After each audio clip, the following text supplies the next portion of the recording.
And we are live from Virginia International Raceway. Brian Bielanski here with Greg Ginsberg doing Runoffs coverage. You know, folks, I just got to start this off.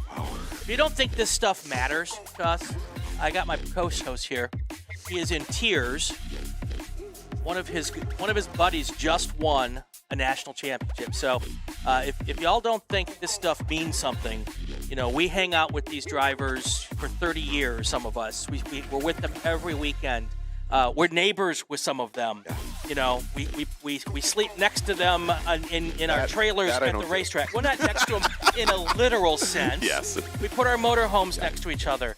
And when you see someone who works so hard and spends their hard-earned money to go over and over and come and do this and come to runoffs after runoffs after runoffs and maybe not have a great finish here and not have a great finish there, and a good friend gets a national championship.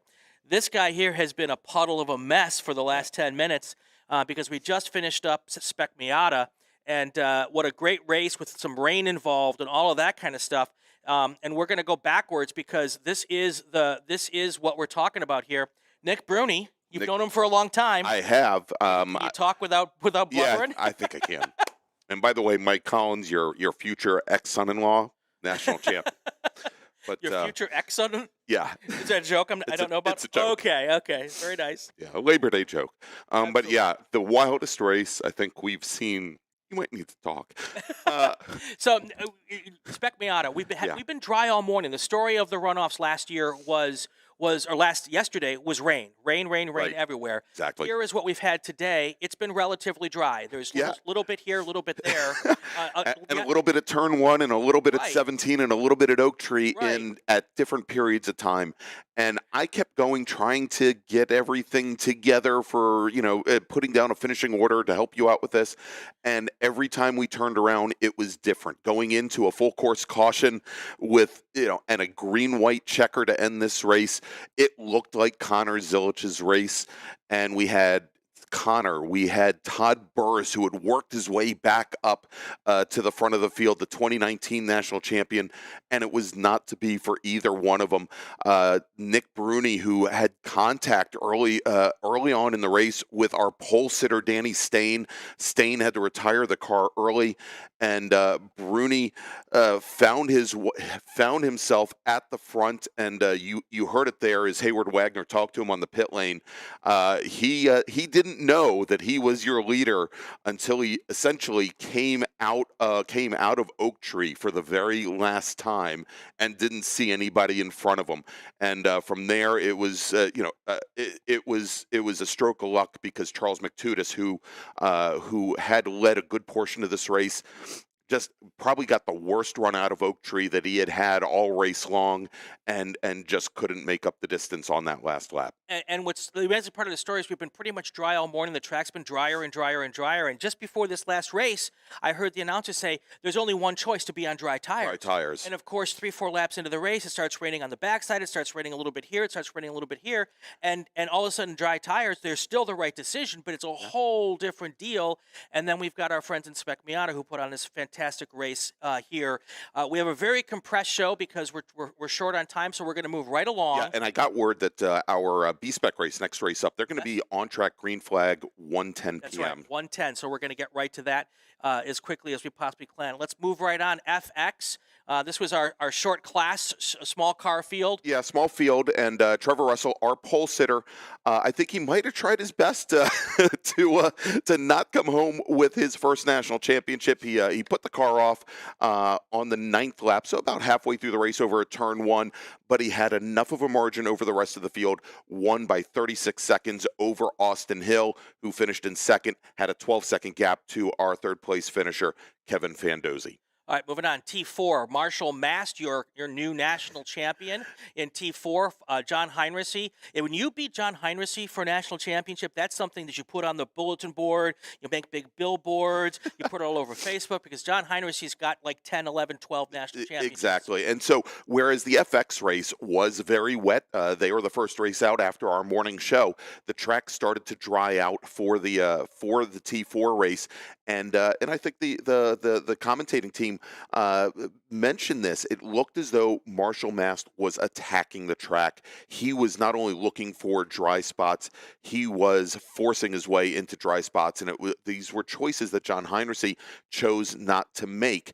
And so Marshall Mast, he picks up his fourth national championship after having started third in today's field. Heinrichsey finishing second. Devin Anderson, who started on the outside of the front row, comes home in third. Nick Leveroni, who was our 2019 national champion here, after John Heinrichsey had some mechanical issues in that race. Leveroni finishes fourth. Mark Cefalo, in a great race for him, started sixth and finishes there in fifth place, picked up one position.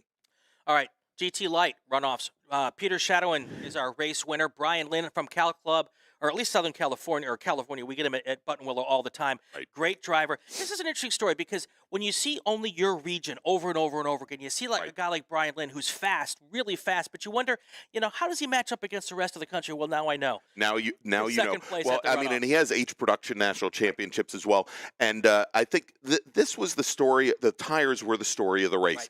Right. We still had, again, we had that drying track coming out after the T4 race, but Peter Shadowin, he went out on intermediates. Right. Okay. Everybody else at the front of the field went out on full wets, and they had worn those tires down to basically little nubby blocks by the end of the race. Is that a technical term? Yes, nubby blocks. Okay, and Brian Lynn, Jonathan Goodyear, that was the race. The race for second as Peter Shadowin just checked out in his Honda CRX. And you could see Goodyear, who was throwing his Mazda Miata all around after taking last year off. He comes back and had to back out a little bit for a couple of laps to try and get the tires back underneath him. But he and Brian Lynn swapped positions twice in the last 4 laps. Brian Lynn managed to hold on. He basically put Goodyear into a very poor position. 1 lap coming out of Oak Tree, was able to drive by him. Goodyear then just did not have the tires underneath him any longer. And Lynn coming home second, Goodyear finishing third. James Gregorius in his Mazda RX-7, first-gen RX-7, coming home in fourth. Graham Fuller, who I thought was a dark horse to win. He had a great start, worked up from he worked his way up from 7th position up into 4th early on in this race, and ended up finishing in 5th place. But I should say that battle for second between Lynn and Goodyear, it was a battle for third until the very last lap. And I think we should mention here that Michael Lewis in his Mazda RX-7, he had a commanding about a half a lap lead in that battle for second over both Lynn and Goodyear. We think he ran out of fuel coming through turn 5, going in the Snake on the very last lap, parked the car, and there you go, Brian Lynn picking up second place. Okay, so now my favorite, or one of my favorite classes, I got tons of favorite classes. Call me old, call me old school, whatever the case may be. We move now to Formula V. Brian Farnham with the national championship here. Zach Whitston, his first, right? Zach Whitston, who was one of the favorites. He was actually picked to win by Sports Car Magazine, but I think the big story here was lap number 2 of this race. Very early on, Andrew Whitston was leading this race. He goes off, and I believe it was down over at Hogpen. A number of drivers went off there on lap number 2, and we'll talk about him in just a moment here because we're going to get back to Andrew Whitston. But he went off. Steve Whitston spun the car around at turn 1, and Lauren Bralier, who started 6th, ended up impacting his car. Steve Whitston retired. I think Lauren also ended up retiring her car as well. We had hoped to see a little bit more from her. She started 6th today, but actually, I'm sorry, Steve Whitston did manage to continue. He finished 8th in today's race, but Farnham took the win, and this is after he finished second last year. at Indianapolis. And here's the story for Brian Farnham. On about halfway through the race, lap 7, lap 8, his right front shock broke. Right. He was on we forgot about this with part. a How could I forget about this? with a broken front shock for half the race, just trying to manage things. Managed to keep a very good gap back to Zach Whitston, and the reason he was able to keep that gap is because he and Andrew Abbott were going at it for the last half of the race. Andrew Abbott, he started 5th, he finished in 3rd today. Mitchell Ferguson came home in 4th. And here's the story: is Andrew Whitston. He finished in 5th position. He fell all the way back after that off at Hog Pen. Right. Fell all the way back to 25th position. Made up 20 positions in the intervening 13 laps. A great run. Also, by the way, I wanted to mention Trevor Carmody, whose father Ray was inducted into the Formula V Hall of Fame this weekend, along with Stephen Davis, who was in the field, as well as Lisa Noble. He had a great race as well. All right. So real quick, before we get out of here, you finish on 3 shocks. That tells me one of 2 things: either shocks aren't that important on a Formula V. Well, he did want to take the victory lap on the 3 shocks. 3 fantastic shocks that helped him get through the race. So that's right. Play that however you want to, but that's my takeaway from that. All right. We got to get to break because we're going to have a short show. When we come back, we've got James Candelaria. If you've been watching the race broadcast, you'll know that some of his cameras are what you're seeing on this race broadcast, and we're going to catch up with him, find out about that, and talk with him some more. So we'll do that right when we come back. What are we? Inside the SCCA. Brought to you by Goodyear Racing Tires and Vintage Racers for Rescues. Stay with us. Decades of sports car racing success comes from Goodyear Racing Tires' dedication to grassroots motorsports. Too many trophies and championships to count, and a commitment to continuing that tradition fuels continued tire development. From the professional levels of motorsports to the pinnacle of amateur racing in the SCCA, Goodyear Racing Tires are made for winning trophies. Follow @RaceGoodyear on Facebook or scan the QR code. Goodyear Racing is more driven. Sentinel by Candelaria Racing Products is a comprehensive motorsports video system, incorporating live streaming, local recording, picture-in-picture, flag status, leaderboards, data overlays, and more. Perfect for endurance racing, sprint racing, and HPDE, Sentinel includes everything you need to get started. With the ability to control the live feed from the cloud, and GPS Auto Start will never miss an on-track moment. What are you waiting for? Get your Sentinel today.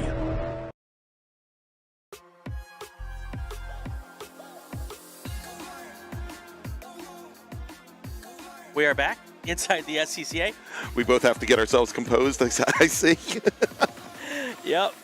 We are live here from Virginia International Raceway and catching our breath. Yeah. Some great morning races. Everything's fine. I'm good. fine. Joining us right now, all the way from Boca Raton, Florida, is James Candelaria. James, I hope you can hear us. I can. Thank you. All right, it's working. It's working. We weren't planning on doing any virtual for these shows because we're live and we've got people here to talk to. But James decided that taking care of his home and his family in Florida during a hurricane was more important than coming to us. We completely understand, James. And also, we want to send our best wishes to all the folks in Florida who are dealing with some pretty nasty stuff right now. Our thoughts and prayers are with everybody there. So, James, welcome. Thank you for being here.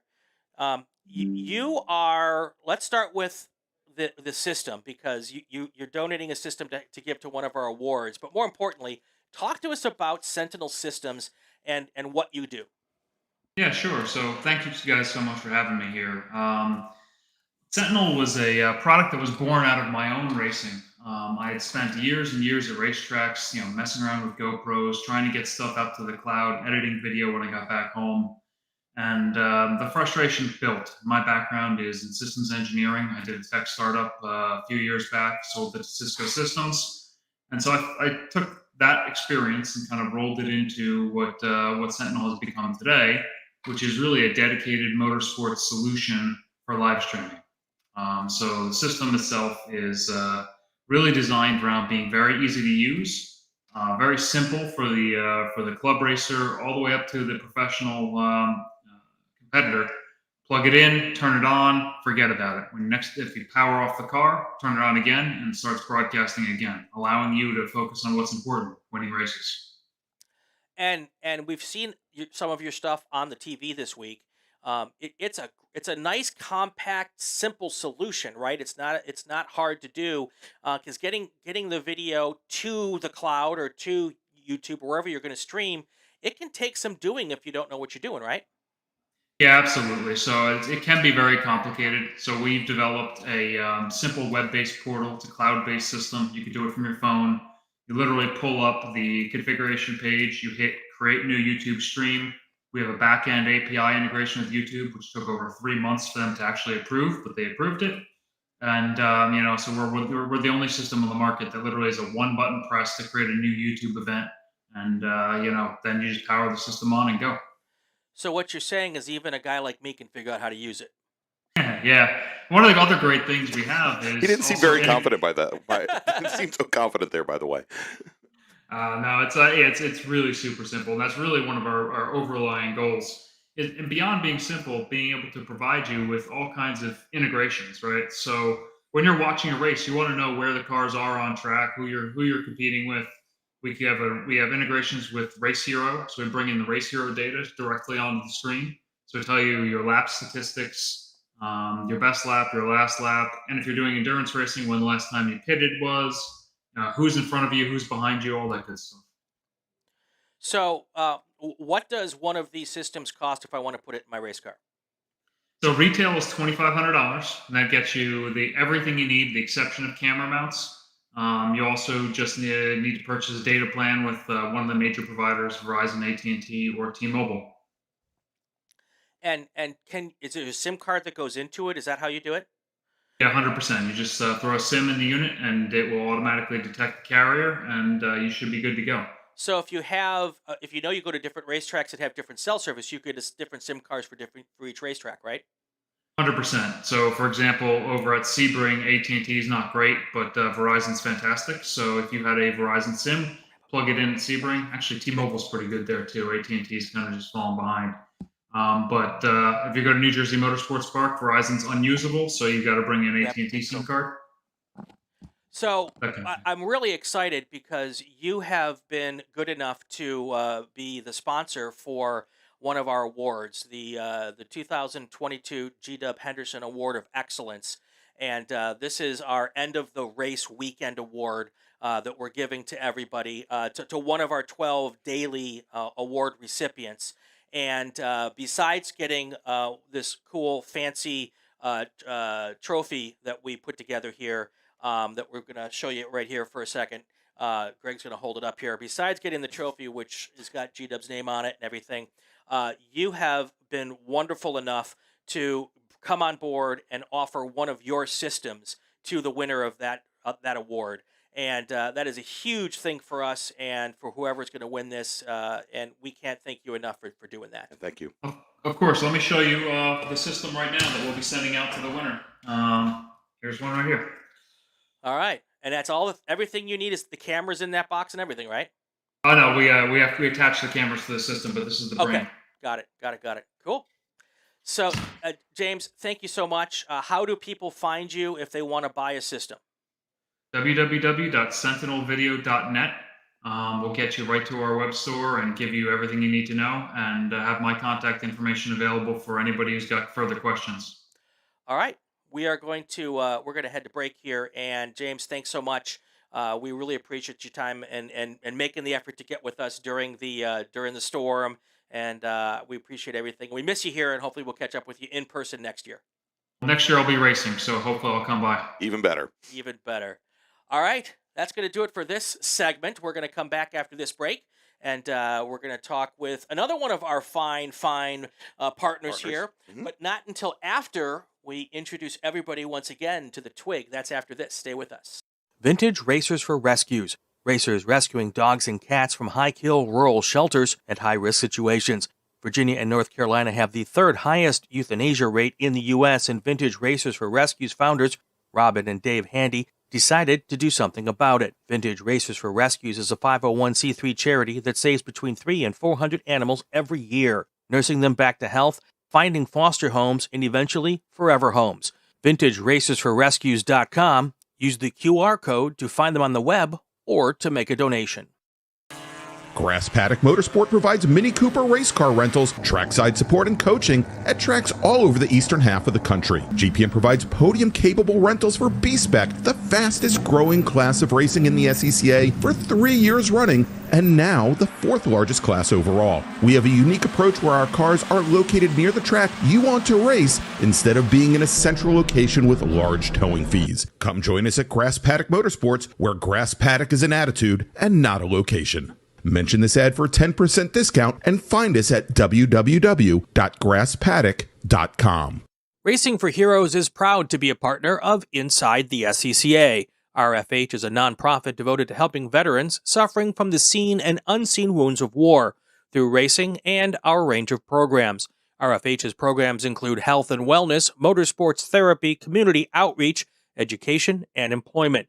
Visit racingforheroes.org to learn more and find out how you can help. Cruise Associates is honored to have sponsored this message.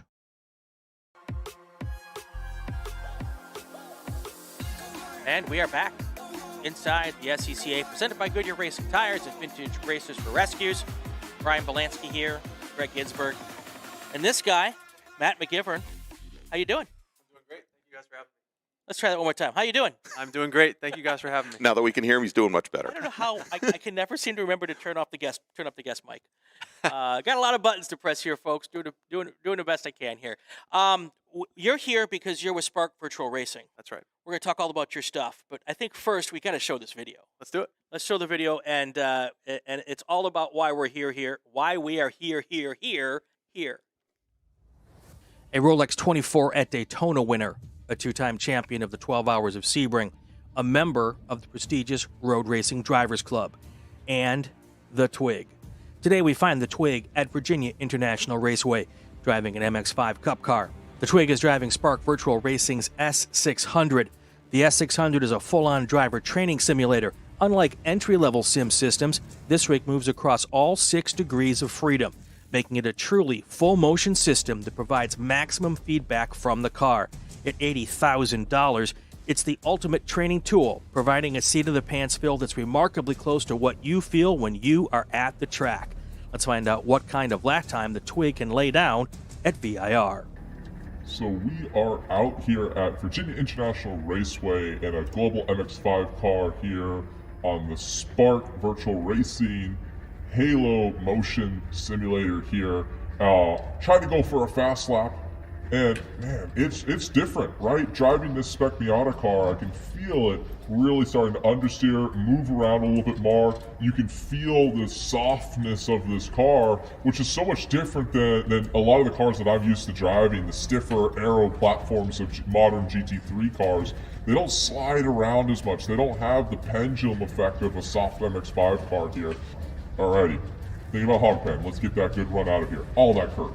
Rolling down, flat, right at the compression. There we go. Car sliding. Woo, every inch of the road there. That was a pretty decent exit. Get ready for a fast lap here. So I need that late, aggressive break into turn 1, looking for that 3 board. The 5th gear. Take a breath. Getting ready. Eyes are in. Boom, 3 board. There we go. Down to the apex point, back to full throttle, let the car be free out of here, go, go, go, go, go, go, go, don't scrub speed. Thinking about turn 3, I want to be nice and light on the brakes to roll in speed. Nice and light, there we go, get down to that apex point, hey, what do you know, there we go, use all the road, that was okay, not great, into turn 4. Ooh, a little late on that turning point, not great, that's going to cost me some lap time. Alright, I need to be flat from here on out, all the way to turn 10. Let's use this curve here, to do a little release, a little early on the turning point, get it together, hands straight, and we're good. Whew, take a breath into the S's here. You need to be inch perfect, the first S, so that everything else is just working out for me. There we go, that was a good one. Jump this curve. Keep that right foot on the floor, Come on.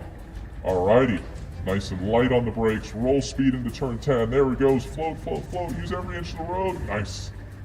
Braking just past the 2 board, boom, hard on the initial braking, there we go, release enough, roll speed, there we go. back to flat the apex point, get the run out of here onto the back straightaway. Could have used a little bit more speed through Oak Tree, but my exit was good, and that's my main priority here.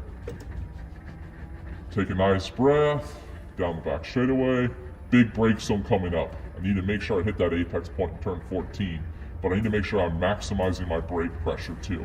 Nice and late on the brakes. Looking for that aero board, let's go. Wham, hard on the brakes, get the car slowed down. Can I get it? No, too much speed, but I need to go, don't let it cost you. There we go. Alrighty, attack it through hog pen, turn it in flat. Use this curve, light on the brakes again. Car rotates, boom, back to full throttle. Come on, car. Tell me I don't suck today with my lap time, please.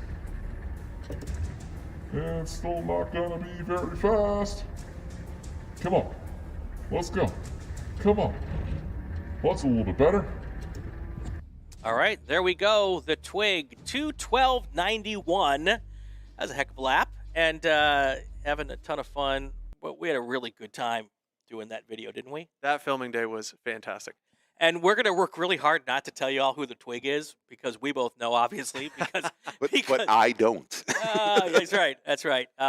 We had a really good time with that, and there's going to be more videos to come. A lot more detail about the system that we're going to talk about now. Sure. But first, let's just get right into it. So you guys are the Spark Virtual guys. Your simulator is pretty rocking. Tell us about it. First of all, thank you. Yeah. And secondly, we First of all, specialize.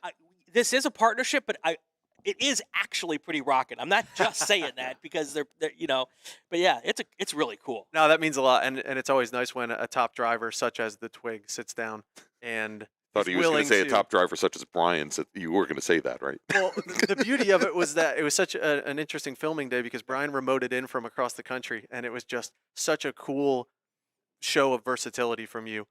And for us to be able to showcase what we do, and a quick rundown is that we specialize in completely turnkey racing simulators. Right. So our clients get to avoid the headaches of researching, building, waiting for all the parts to show up, all the things that come with building an at-home simulator. And then taking it a step further, my business partner by trade is an aeronautical engineer, and he spent time working on hydrodynamics for nuclear submarines. Oh my gosh.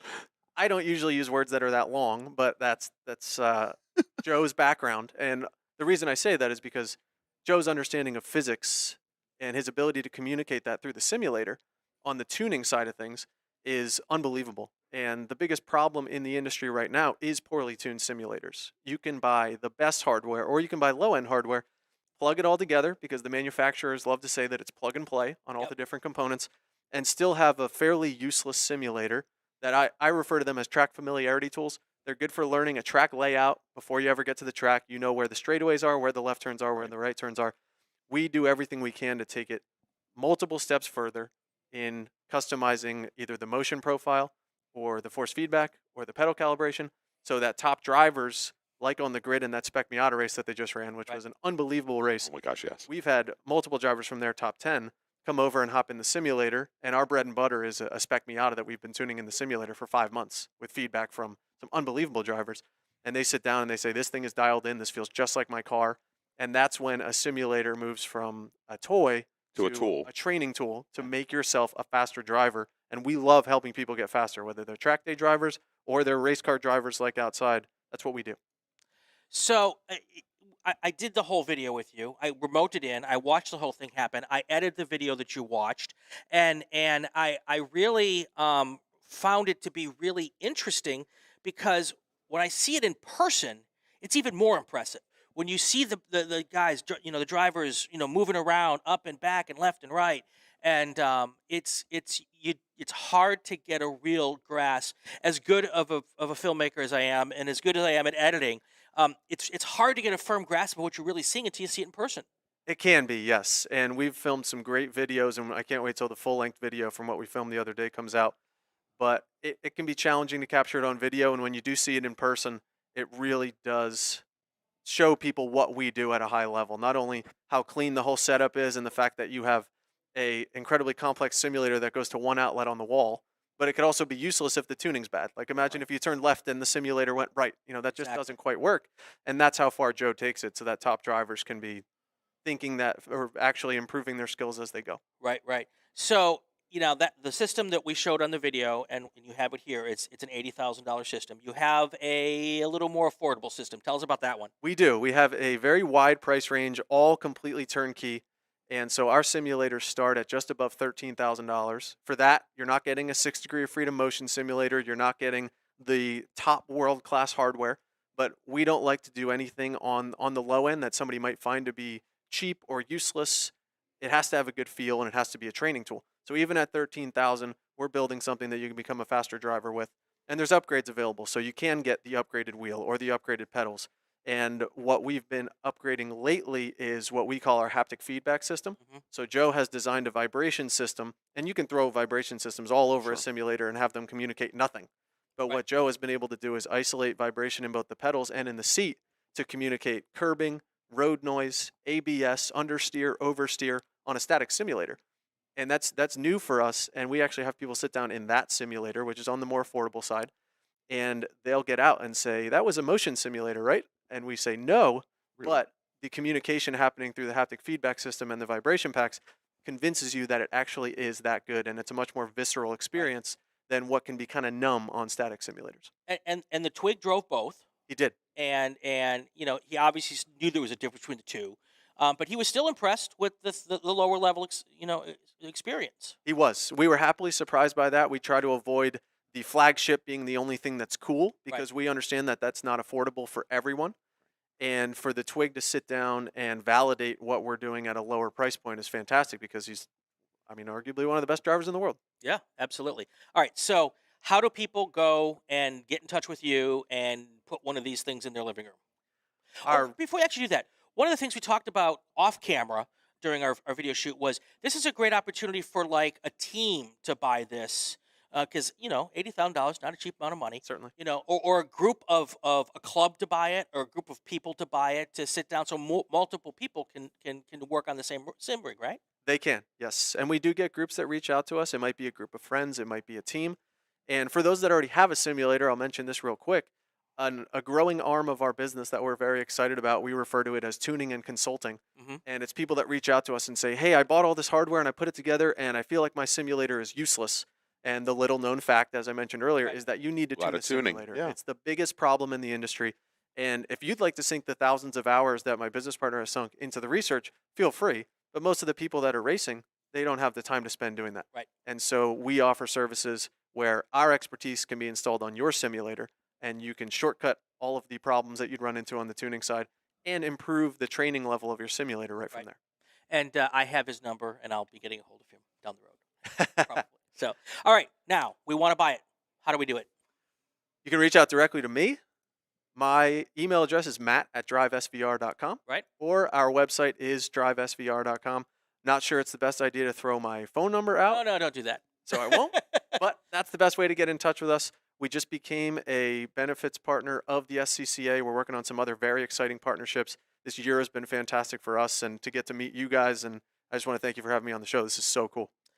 I'm so excited, and we've had a ton of fun doing this, and I just can't thank you enough for being on the show with us and helping us out to get here, and we're going to have a lot more fun doing this. We will. A lot more to come, and it's my pleasure. Thank you so much for having me. All right, that's going to do it for this segment. We've got one more to come back after this. We're going back to racing at 1:10 this afternoon, and we're going to do that here in just a few minutes. Before that, we got to tell you about all of the qualifiers for the afternoon races and the schedule. So we'll do that when we come back. This is Inside the SCCA, presented by Goodyear Racing Tires and Vintage Racers for Rescues. Stay with us.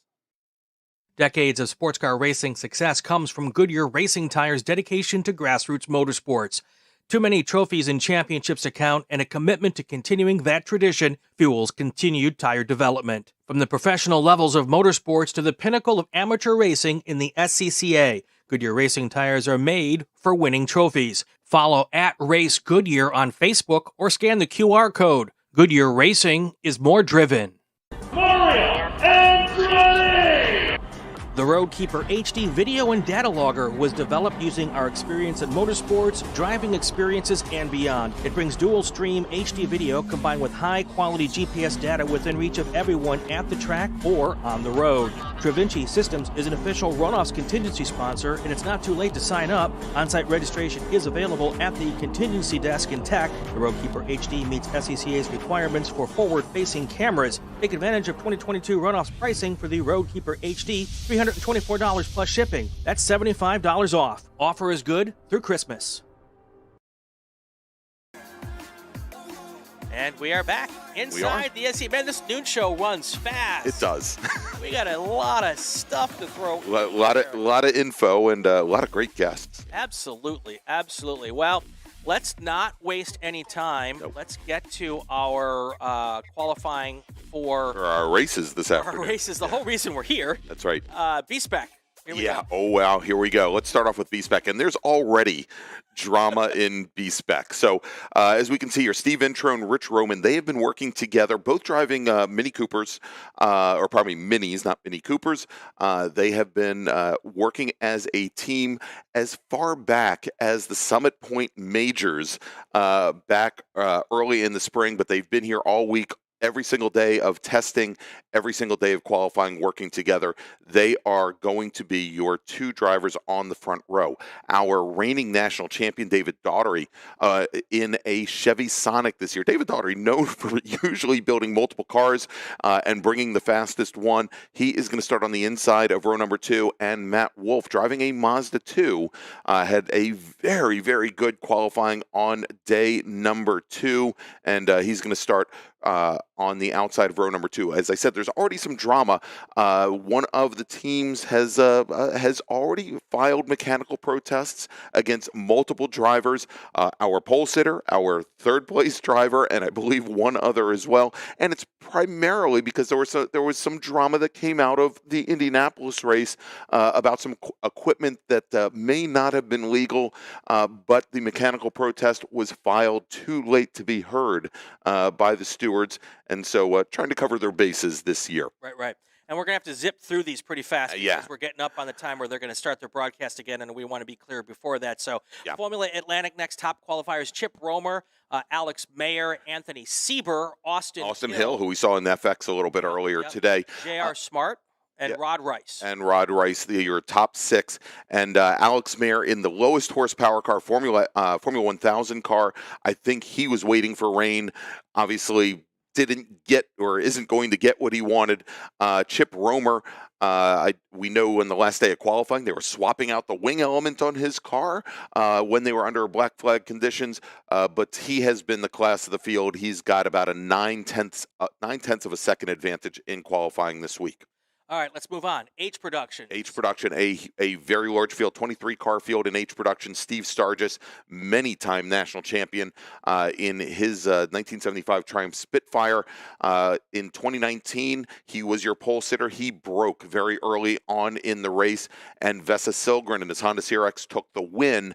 We'll see if that's the case here, as we've got Chris Schaafsma, who has been the bridesmaid for a number of times over the last 5 years in his Hoosier Tire Midwest Volkswagen Golf. He's going to start on the outside of the front row. The two CRXs, the two red CRXs of Will Perry and Vesa Silgren. Vesa, who unfortunately got into a bit of an incident on the first lap back at Indianapolis in 2020. Probably last year in 2021. He's looking for a little bit of a redemption here. They're going to make up row 2, but also don't count out Rick Benazik or Chris Albin. Benazik in a Honda Civic hatchback. Chris Albin in a Volkswagen Golf. They're going to be making up row number 3. All right, Prototype 1, Todd Slusher, Jim Davenport. That's a pretty stout front row there. Yeah, it certainly is. Now, this is a class. The majority of drivers in this class are driving Mazda-powered Elan DPO2 chassis, and the majority of these drivers set their fastest qualifying times on the very first day of qualifying back on Tuesday, and about a half a second separating Todd Slusher from Jim Davenport. Another 300ths of a second separating Davenport and Chip Romer, who's going to be starting on the inside of row number 2. And you never want to count out. Todd Vanacore. I think maybe the dark horse, though, in a Kawasaki-powered store, is going to be Lee Alexander starting 5th. All right. Touring 1, one of my favorite groups. This is the expensive car class. Yeah, this is actually it's Touring 2, not Touring 1. Well, we'll get the graphic fixed up, but it is Touring 2.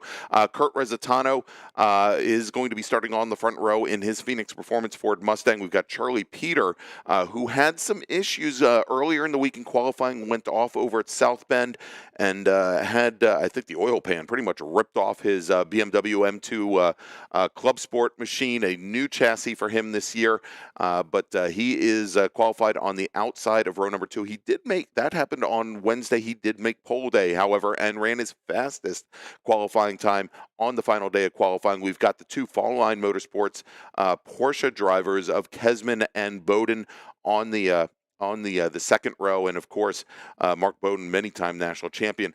The one driver who had been dancing around since pretty much Monday, hoping for rain, Marty Grand, who was, I believe, your 2010 or 2011 national champion in a Touring 2 Subaru, probably not Subaru, he'll shoot me for this, a Mitsubishi Evo.